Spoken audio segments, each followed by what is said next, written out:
Hello everyone, this is Miner Bob, and today I'm going to bring you something new. I have started playing MMORPGs, or massively multiplayer online role-playing games, which has taken away from my playing my normal fare such as Timber and Stone, Minecraft, and iOS games. Now don't get me wrong, I'm not an old hand at MMOs like my friend George is, as I've only played two of them, Star Wars The Old Republic and now Guild Wars 2. Although I really like the Star Wars universe and initially liked playing the RPG side of the game, I hit a wall with it. Once you play the storylines 3 or 4 times, it sort of becomes a grind. It's not so much that Guild Wars has better storyline, I honestly have not played enough to know, but it's how it approaches standard MMO mechanics that really appeal to me. I'll be talking more about this as I play the game. Now, before we go too far, let me just say that this is not intended to be a Let's Play series. Personally, I don't think I have the personality to really pull that off. I simply cannot sit here and pour forth a stream of entertaining banter. I'm more of a commentary type of person. That said, let's start a new character. First, you choose a race. We have the Char, a martial cat-like race. The humans, of course. The Norn, a giant Viking human race. The Asura, a small stature, intelligent race oriented towards technology and alchemy. And the Silvari, an elven race with a twist. They're plant people. Each race has its own starting area and storyline. These storylines replace the class missions that you find in other games. As I have done human and Asura characters, I am going to try a male Silvari character this time. Every race can have characters in any of the 9 professions. One of the professions, the Revenant, is not available until the release of the Heart of Thrones expansion, which I am sure I'm going to buy.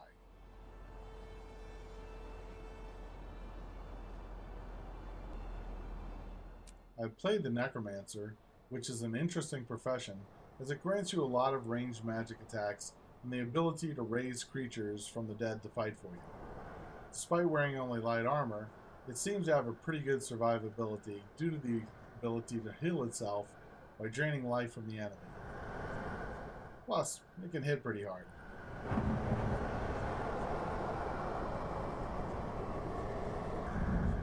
My other character is a thief, and although it's a little harder to play, it does well by granting you stealth abilities, poisons, and a good mix of ranged and melee abilities while allowing you to wear medium armor.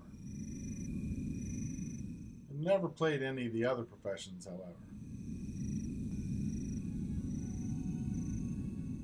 The warrior is a classic profession in sword and sorcery games.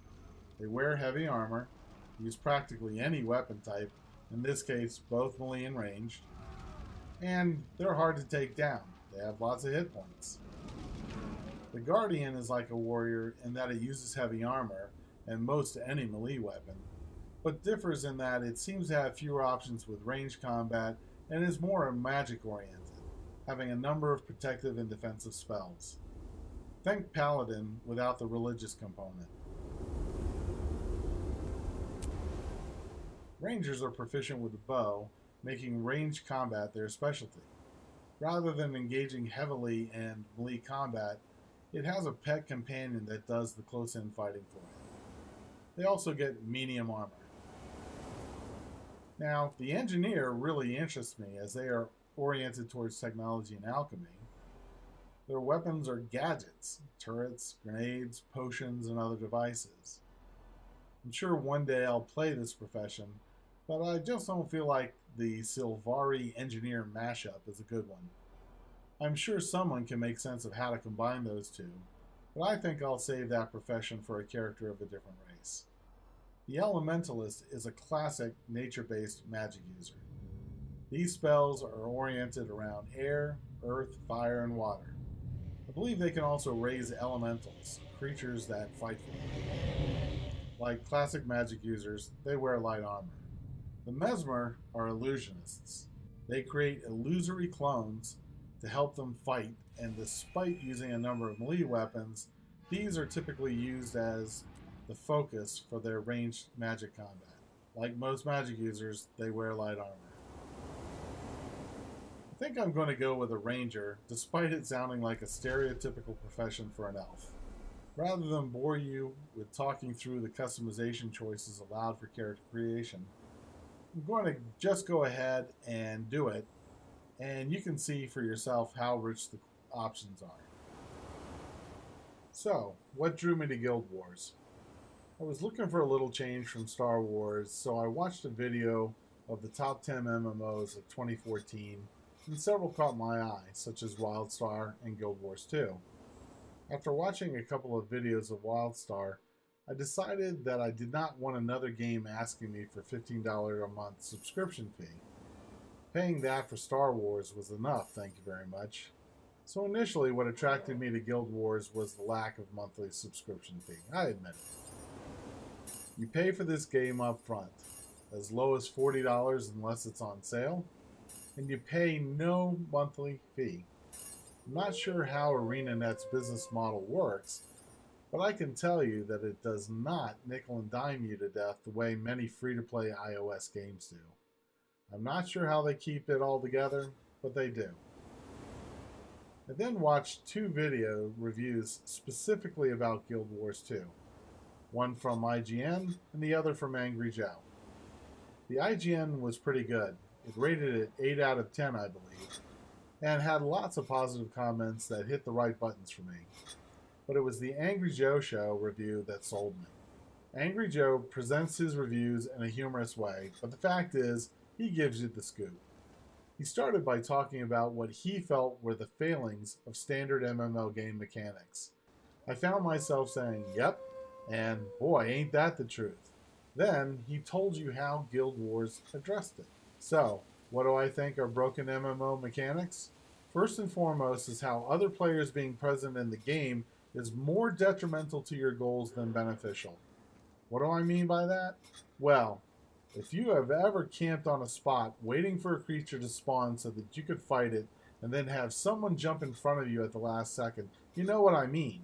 If you've ever had to wait in line so that you could press the blue button to complete a mission, waiting 15 seconds between each person so the button can reactivate, you know what I mean. If you have ever been fighting a boss and watched as another player runs past them unscathed because the boss is focused on pounding you into the pavement, and then watch them loot the treasure right out from under your nose, you know what I mean. How can a game that promotes massively multiplayer make players resent other players in the area when they're trying to do their missions? Guild Wars addresses this issue very simply. Another player joining in your combat does not lessen the rewards you receive from participating in that combat.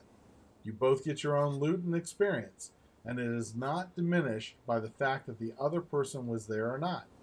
The net effect of this is that it encourages players to help one another. Joining in on another player's combat will give you rewards faster as you take the monsters down faster. I look forward to other players joining in on my combat, and I often return the favor. Player cooperation plays a big part in this game. Some monsters are so tough that you will not be able to take them down unless there are a half dozen players or more participating. Some major events are far worse and require dozens of players to succeed. And let me tell you, you haven't experienced a major event until you have participated in a battle with dozens of players all working towards defeating a common foe. Another mechanic cited as broken is how missions are structured. A common theme is to go to point A, speak to a person to get the mission, then go to point B and perform some action. Then you return to A only to find that they want something else. So you go to point C and perform some task and return back to A. Then they tell you to go to D and do something else. At some point they finally release you from servitude after having run you all over the area, giving you the reward listed in your mission tracker. Star Wars class missions are mostly like that. Go to A, to B, to A, to C, to A, to D, to A, to E, and back to A to finally get the rewards, allowing you to go to the next planet and start the process all over again. Guild Wars changes this model by giving you a list of tasks when you enter the area. In a sense, they are like area missions in Star Wars. The primary difference is that Guild Wars typically gives you a choice of 4 or 5 different tasks that you can perform to get credit, and you can choose one or any number of them in any combination you choose in order to qualify for the rewards.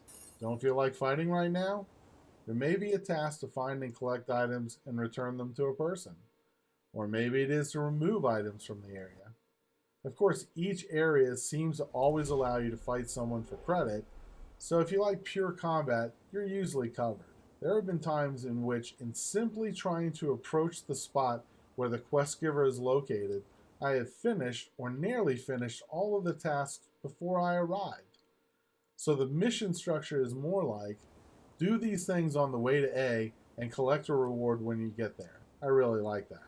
And the game gives you a nice mechanic on how you might logically know about the missions to be accomplished. There are scouts gathered throughout the map who will give you the lay of the land and brief you about the missions in the immediate area. So as you move from scout to scout, you learn about the missions, accomplish them, and collect the rewards. Now don't think I'm implying that the game is heavily structured and linear. It is not. We'll talk about that more later. Now we have entered the section of character creation where you define the background story. The game asks you a series of questions, and the answers will play into the character storyline, which are a series of personal missions to accomplish at various points in the game. The first question asks how I overcome challenges, through charm, dignity, or ferocity. The second question asks you about your dream of a quest. Was it of a white stag, the green knight, or the shield of the moon? The third question is about what you learned philosophically from your teacher. In this case, the importance of taking action, the importance of diversity, or the importance of experience. The fourth question is about what time of the day you awaken, which in the Sylvari mythos is linked to your mood. Do you awaken at dawn, indicating a person more empathic and extroverted? Do you awaken at noon, indicating a person that attacks problems head on? Do you awaken at dusk, indicating a curious and thoughtful person drawn towards magic? Or do you awaken at night, indicating a secretive person? With all of these questions answered, you now sign a document with your character's name, indicating your choices. The really nice thing about character names in Guild Wars is that they can be up to 19 characters long, don't allow Unicode characters, which makes it easier for others to type, and best of all, allows you to include spaces, making for names that read well when displayed. And so begins the adventures of Forester Bob, the Sylvari Ranger.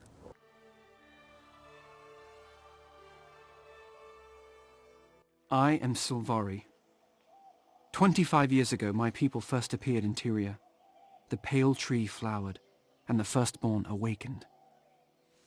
The dream contains my race's memories. We gain awareness here, and then awaken into the world. The dream fills me with knowledge, and is my connection to others. It is my inspiration, my guiding light. While here, I have discovered my purpose, to face evil and destroy it. Even now, I sense my destiny calling me to awaken. My time is soon. Nature and goodness are under siege. All life hangs in the balance. If Tyria is to survive, it will need us. If we fail, the dream will be consumed by nightmare, and Tyria will wither and die.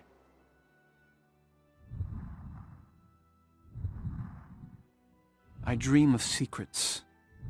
The voices of my people whisper to me of spiderwebs and hidden knives.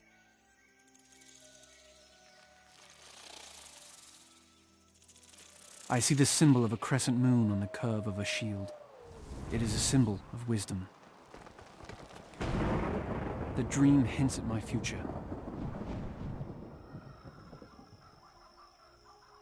I glimpse the faces of those whose secrets I will shelter, and who, in turn, guard mine. I will uncover truth and fight the nightmare that festers in wicked hearts. On the eve of my awakening, I feel the earth singing in my bones. And yet I sense darkness approaching. Something intrudes upon the dream. It blocks the path to my awakening. Before I can enter the world, I must first face this evil and vanquish it.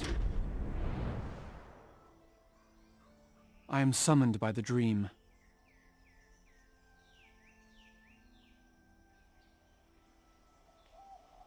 This is my story.